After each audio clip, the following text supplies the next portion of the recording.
Hi, I'm Dutter. This week on The Takeaway, we'll be looking at Blade Runner 2049, the long-awaited sequel that absolutely no one asked for. Let's get right into it.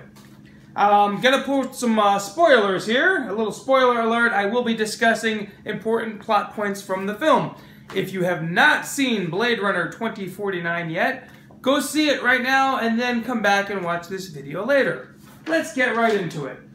My first takeaway from Blade Runner 2049 is Harrison Ford sits a lot in this movie.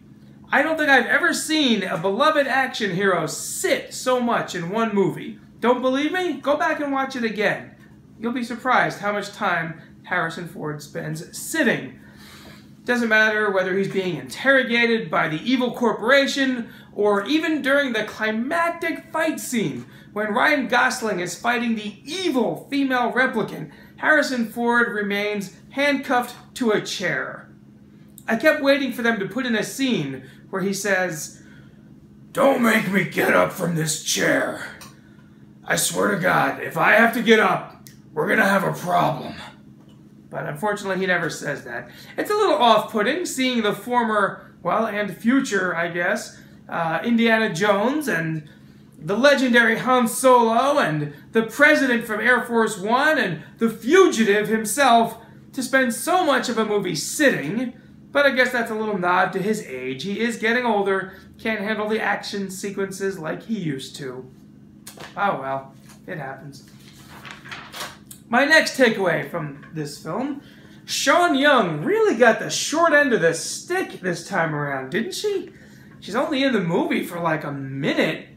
And before you ask, yes, she actually did. They flew her to Hungary for what looks like must have been one day of shooting. So we're looking at maybe a couple days of travel time, maybe a day of shooting max. She has like maybe 2 lines of dialogue, and her scene lasts for 30 seconds, maybe a minute. You have to wonder if it was all worth it.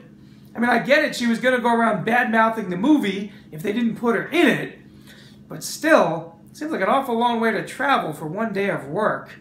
I guess it's nice to be included. My next takeaway is that Blade Runner 2049 raises far more questions than it answers. The original Blade Runner left us with basically only one question. Is Deckard a replicant or not? Now, you might think that this film, coming 35 years later, might make some attempt to answer that question. Well, you'd be wrong.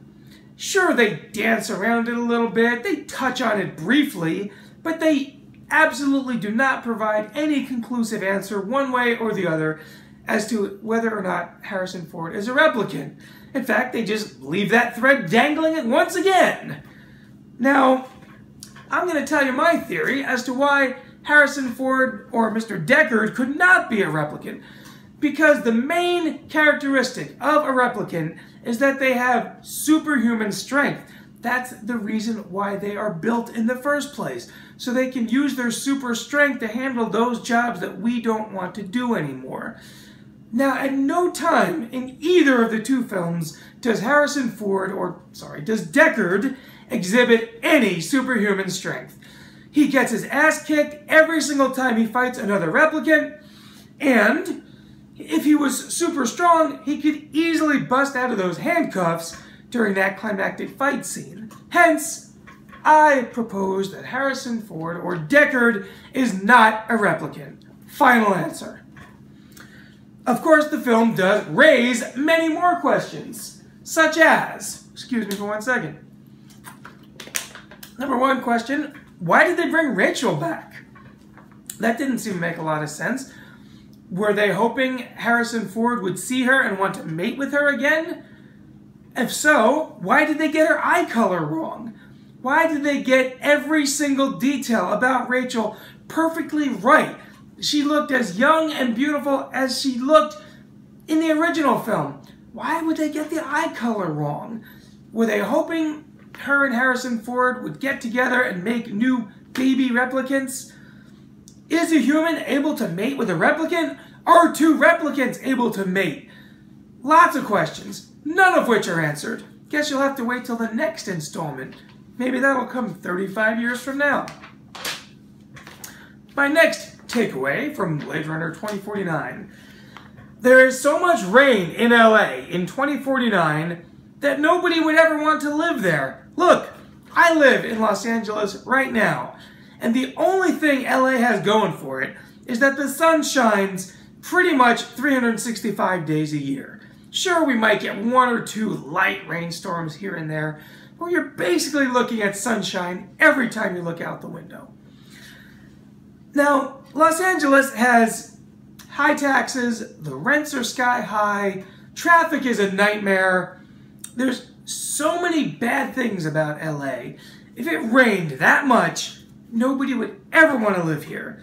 So, if that's what it's going to be like 32 years from now in Los Angeles, well, hey, I'm not going to be here. I'm moving. My next takeaway from Blade Runner 2049, every big movie is just another chapter of a serial. You know, when I was a kid, every movie told a complete story. Each movie was a complete unit of entertainment. Not anymore.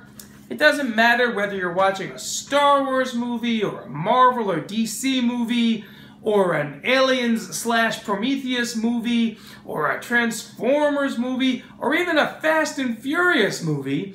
You're not getting a complete story anymore. It just seems like every movie picks up where the last movie left off and then just proceeds to set the table for the next movie. You know, back in the 1930s and 40s, they had movie serials, which, kids would go to the movies once a week and see the newest chapter of Buck Rogers or Flash Gordon or whatever they were watching, because they didn't have TV back then. That's why they went to the movies every week, to get their weekly fix. These days, movies only come out, once every 2 years, 3 years, or in the case of Blade Runner, once every 35 years. So you have to wait a long time sometimes to get the next chapter. And frankly, it's annoying, and it should stop. But that's just what grinds my gears. My final takeaway from this film is that there was no Rob Zombie song in this movie like I was hoping there would be. As you'll remember, the original Blade Runner inspired a classic Rob Zombie song called More Human Than Human. It was actually a line of dialogue from the film that inspired that song title. And it's a kick-ass song, and it would have been awesome to hear it in this film. They didn't use it this time. Maybe they'll use it next time. Assuming they wait 35 years for the next Blade Runner, the title of that one should be Blade Runner 2084, I believe. So I'm looking forward to that one. Join me here in 35 years when I'll tell you my takeaway from that sequel. Till next time, this is Barry Dutter for The Takeaway.